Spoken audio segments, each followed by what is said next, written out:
Part 1. My wife's yoga classes weren't what I thought. Posted in r/true off my chest throwaway account. Okay, so I've been lurking on Reddit forever and never thought I'd actually post something this personal, but here we are. I don't even know if I'm looking for advice, validation, or just a place to dump the chaos rattling around in my brain right now. This is gonna be long, but I swear it's worth the read. So my wife, let's call her Emma, has been going to yoga for about a year. At first, I thought it was great. She's always been health conscious, but she's also the kind of person who loves structure and community, so yoga seemed like a perfect hobby. Twice a week, sometimes 3. She'd grab her mat, throw on those tight yoga pants, kiss me goodbye, and head out the door with that "I'm doing something good for myself" glow. Honestly, I encouraged it. But here's the thing, at some point, stuff just stopped adding up. At first, it was tiny things. She'd come back later than the class was supposed to end. Like, I looked up the schedule on the studio's website once when I was thinking about surprising her with flowers afterward. Class ends at 7:30. She didn't get home until 8:15. Traffic, she said. Sure, okay. But we live like 10 minutes from the studio tops. Then there were the showers. She'd come home and immediately head to the bathroom, lock the door, and shower before even saying more than, "Hey." I didn't think too much of it because, yeah, yoga is sweaty. But after a while, I noticed she didn't smell like she'd just been in a hot, sweaty class. Sometimes she smelled like cologne. Not perfume. Cologne. And the phone. Holy hell, the phone. Always face down. Always on silent. I'd walk into the room, and she'd swipe her screen off so fast you'd think she was training for an Olympic event in phone locking. She'd laugh at something, and then when I asked what was funny, it was always, "Oh, just a meme from Sarah." Who the hell is Sarah? She doesn't even have a close friend named Sarah. Now, before anyone jumps in with, "Dude, you're paranoid," let me back up. I trusted Emma. I mean, we've been married for 6 years, together for almost 9. We've had our ups and downs like anyone, but nothing I classify as serious cracks. She's affectionate, funny, my partner in everything. So when this weird stuff started, my brain didn't go straight to cheating. I thought maybe she was depressed, or stressed, or maybe planning some kind of surprise for me. Hell, I even thought maybe she was secretly smoking weed after class and didn't want me to know. But then, I couldn't ignore the gut feeling anymore. You know that instinct that gnaws at you even when everything looks normal on the surface? Yeah, that. So I did the thing I never thought I'd do. I snooped. I'm not proud of it. But when someone you love starts acting like a stranger in their own home, you either keep blinders on or you dig. And I dug. The first break was her gym bag. She left it in the car one night, and I went out to grab my jacket. I saw it sitting there, half unzipped. I wish I could say I didn't open it, but come on, I'm only human. Inside was her yoga mat, sure. But also, and here's where the pit in my stomach really started, lingerie. Not just any lingerie. The lacy, strappy stuff that she never wore for me.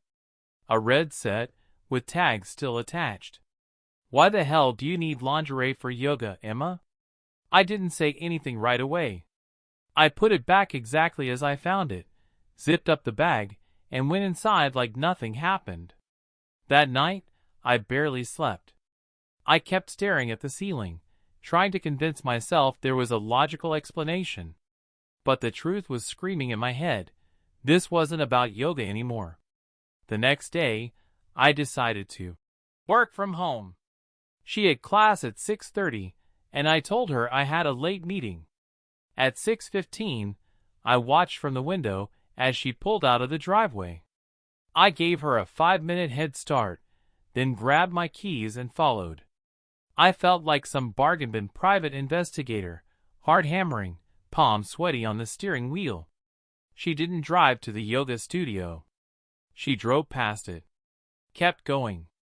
My stomach dropped as I tailed her through a couple neighborhoods until she pulled into the parking lot of this small apartment complex. She parked, grabbed her bag, and went inside one of the units like she'd done it 1,000 times. And that was it. Proof. Not speculation. Not paranoia.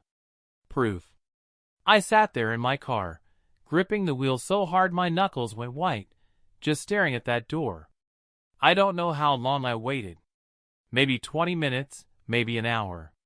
I wanted to march up there, pound on the door, and blow it all up right then. But something in me froze. Instead, I drove home in a fog. She came back around 8:30, humming like she'd just had the most relaxing yoga session of her life. I asked her how class was. She smiled and said, "Really good, I feel amazing." I nodded. Inside, I felt like my chest was caving in. That night, I barely said 2 words. She noticed. "You okay?" she asked, curling up next to me on the couch.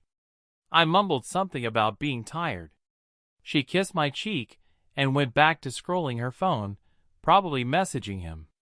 I couldn't keep pretending. The next day, I called up a buddy of mine, let's call him Dan, who's the kind of guy you can tell anything to. I laid it all out. The bag, the apartment, everything. He listened and then said, "Man, you gotta catch her in the act. No more guessing." So we made a plan. Dan offered to come with me the next time she had yoga. We'd follow her together, park discreetly, and if she went back to that same apartment, well, then I'd decide if I wanted to confront her right there or gather more evidence. I thought I was ready. I thought bracing myself for the worst would make it easier. But nothing, absolutely nothing, prepared me for what we saw the next Thursday night. Because when Emma walked into that apartment, it wasn't just anyone's place.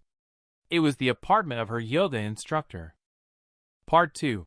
Confronting the truth about my wife's yoga. Posted in our /true off my chest throwaway account, continued from part 1. So yeah. Last time I left off, me and my buddy Dan followed my wife, Emma, to see if my suspicions were real or just me being a paranoid idiot. Turns out, they were real. Worse than real. She wasn't just skipping yoga. She was going to her yoga instructor's apartment. That moment, my heart sank into a pit I didn't know existed. Because you can rationalize a lot of things when you don't have faces or names attached. But seeing her walk into his building? That made it concrete. Like the universe saying, "Yeah, buddy. She's screwing her yoga teacher." Dan and I sat there in his car staring. He kept glancing at me like he was waiting for me to explode. But I didn't. I was weirdly calm, almost numb. I think part of me had already accepted it the second she pulled into that complex the first time. "Dude," Dan said finally, "what do you want to do? We could go up there right now."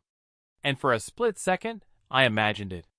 Storming up to the door, pounding on it, watching her face freeze when she saw me standing there.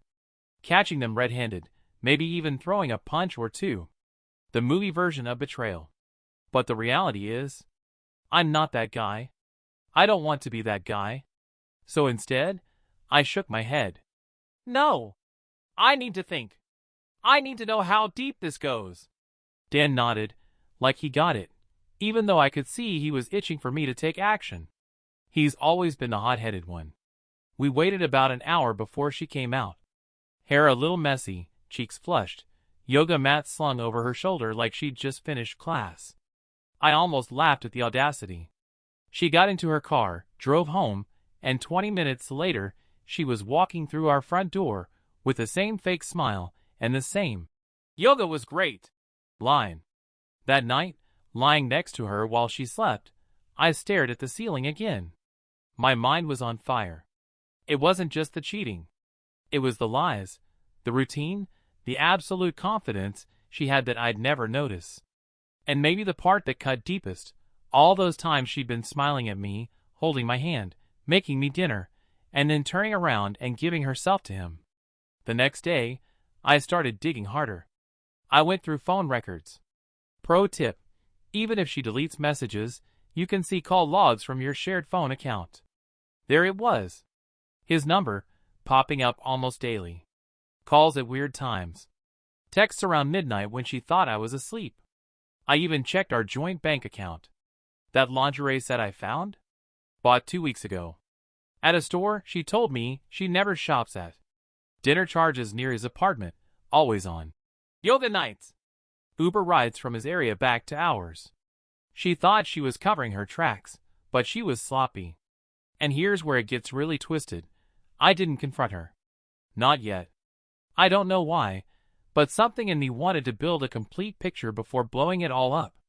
Maybe it was pride, maybe it was fear, maybe it was just me stalling because once you open that door, there's no closing it. But my breaking point came sooner than I expected. It was the following Tuesday. She said she had yoga at 6:30 again. By now, my blood pressure spiked every time she grabbed that mat. I told her I was heading to Dan's place. Instead, I followed her. Same route. Same apartment. Same gut punch when she walked inside. Only this time, I didn't just sit in the car. I couldn't. Something snapped. I parked, got out, and walked toward the building. My hands were shaking, my heart hammering so hard I thought I'd pass out. I found his unit, 2B, and stood outside the door for what felt like forever. I could hear muffled laughter inside. Hers. His. It made me nauseous. My fist hovered over the door, ready to knock, ready to end it. But instead of knocking, I did something I'm not sure I'm proud of. I tried the handle. And it was unlocked. I pushed the door open just a crack, enough to see inside. And there they were. Not in bed, but close. She was sitting on his couch in that stupid yoga outfit, legs draped over his lap, laughing at something on his phone. He leaned in and kissed her, just casually, like it was the most normal thing in the world. Like my wife wasn't married. I froze. I couldn't breathe. My ears were ringing. It was like watching my life implode through a dirty window. I don't even know how, but I pulled myself back and shut the door silently. Then I stumbled down the hall, out of the building, and into my car. I sat there with my head on the steering wheel, shaking. I wanted to scream, to smash something, but instead I just drove. I didn't go home. I went to a cheap motel and checked in for the night. I told her I was staying at Dan's because of work stuff. She bought it without hesitation. Of course she did. She probably loved having the night free. I didn't sleep a damn second. I kept replaying that scene in my head. Her laugh. His hand on her leg. The kiss. The absolute normalcy of it. Like their little affair had been going on so long that it was second nature. The next morning, I went home. She greeted me with a smile and a kiss, asking how my night was. I looked at her and wanted to vomit. But I smiled back and said, "Fine." That's when I knew I couldn't keep this inside anymore. I called Dan again. Told him everything. He practically yelled at me through the phone. "You need to confront her, man. This is eating you alive." And he was right. So I planned it out.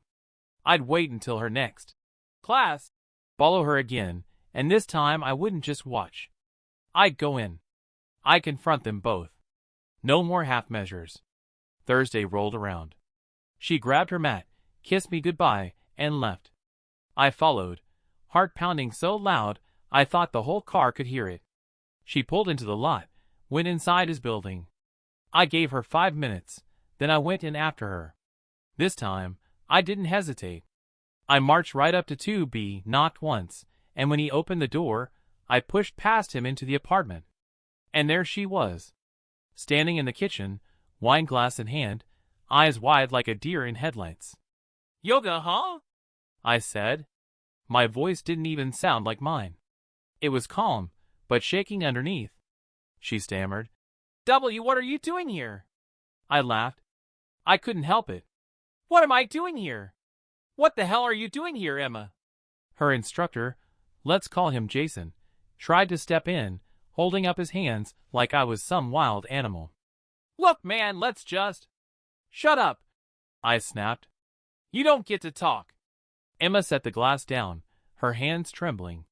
"It's not what you think. Not what I think." I barked out a laugh. "Really? Because from where I'm standing, it looks exactly like what I think." Silence. She opened her mouth, closed it again, then finally whispered, "I'm sorry." And just like that, my world cracked in half.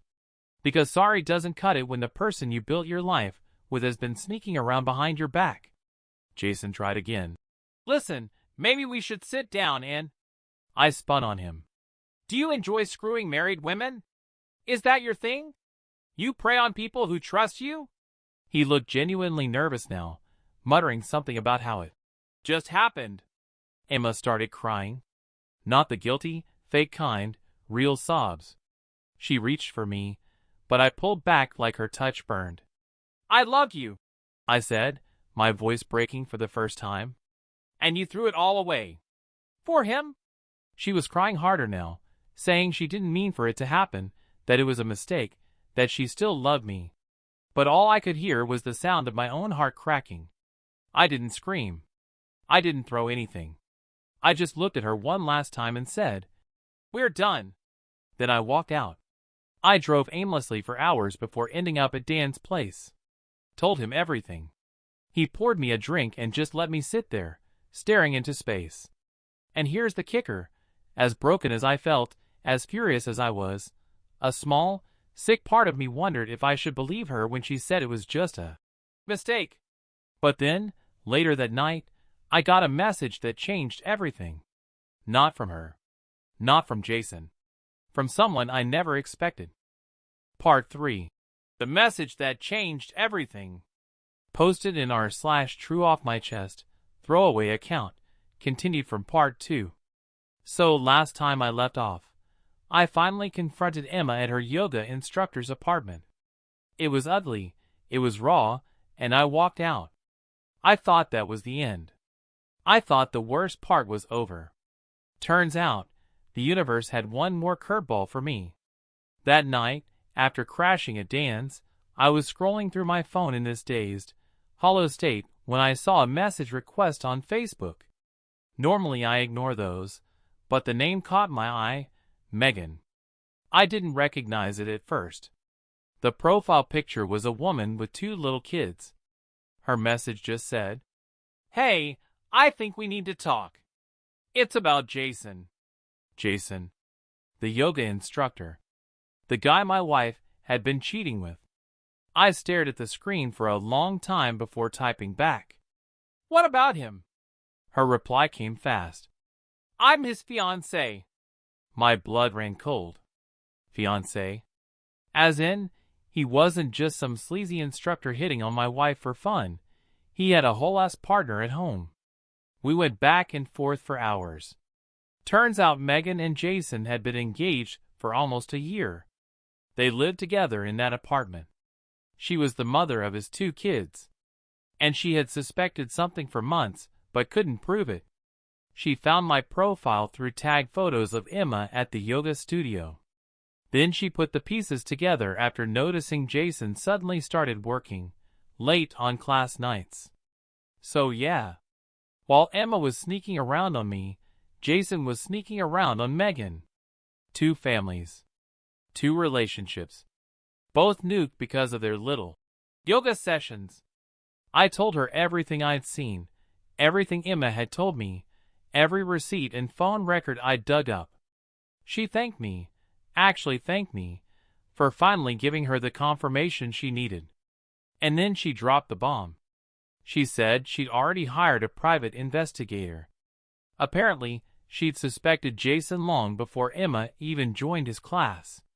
She had photos, videos, logs, and not just of Emma. Yeah, let that sink in. Jason wasn't just cheating with my wife. He'd been hooking up with at least 3 other women from his classes. Married women. Single women. Anyone who looked at him twice. I felt sick. Not just because of what Emma did, but because of the sheer pattern of it. She wasn't special to him. She was just another notch on the yoga mat. The next day, Megan and I actually met up. Two strangers, bonded by betrayal.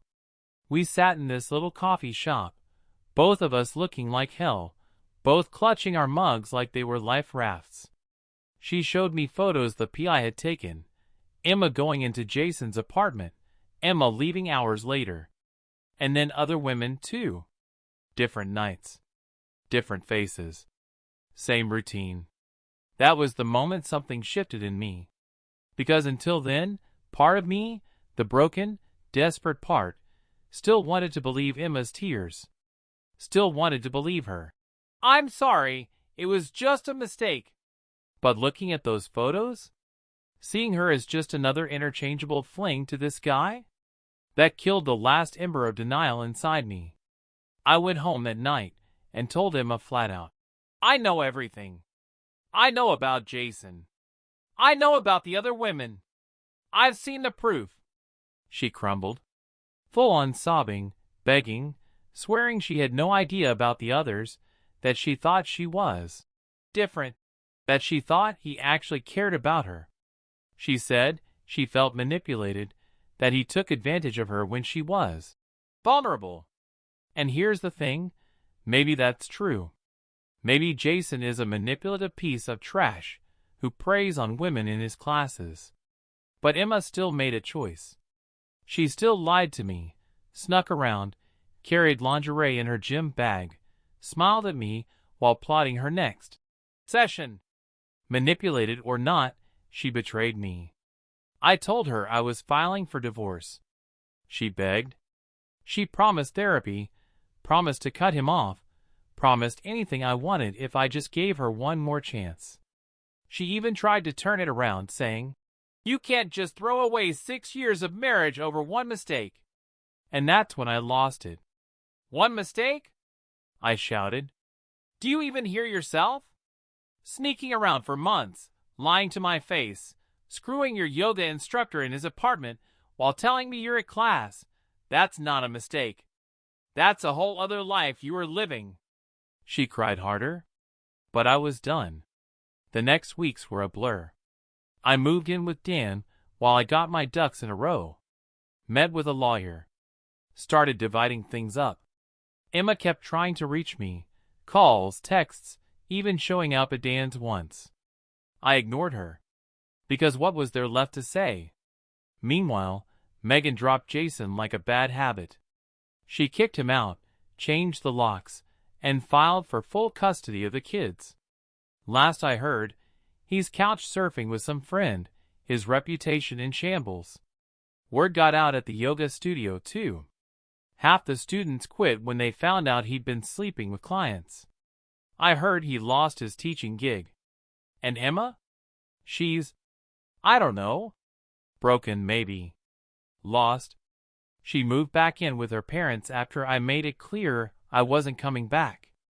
Every now and then I'll get a long, emotional email about how she regrets everything, how she wishes she could undo it. I don't even reply anymore. Because here's the truth.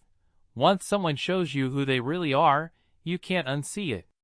I look at her now, and all I see is the woman who chose lies over honesty, lust over love, temporary thrills over our life together. Do I still love her? Part of me does, yeah. You don't just switch that off. But I don't trust her. And without trust, love doesn't mean much. As for me, I'm in therapy. Trying to rebuild. Trying to remember who I am outside of being Emma's husband. Some days are better than others. Some nights I still lie awake replaying everything, wondering how I missed the signs for so long. But here's the weirdest part. I don't regret finding out. As much as it shattered me, I'd rather live with the truth than spend another day smiling at her while she was off with him. And maybe, just maybe, there's something healing about knowing I wasn't alone in this. That Megan and I both got blindsided, but we found out, and we're moving forward. Funny enough, we still text sometimes. Just checking in. Not in a romantic way, more like war buddies, who survived the same battlefield. So yeah, that's the story. My wife's yoga classes turned out to be an affair with her instructor, who turned out to be a serial cheater engaged to another woman. My marriage is over, his engagement is over, and both of us are left picking up the pieces. If you take anything from this, let it be this: trust your gut. If something feels off, it probably is. And don't let anyone gaslight you into ignoring the signs. Thanks for reading.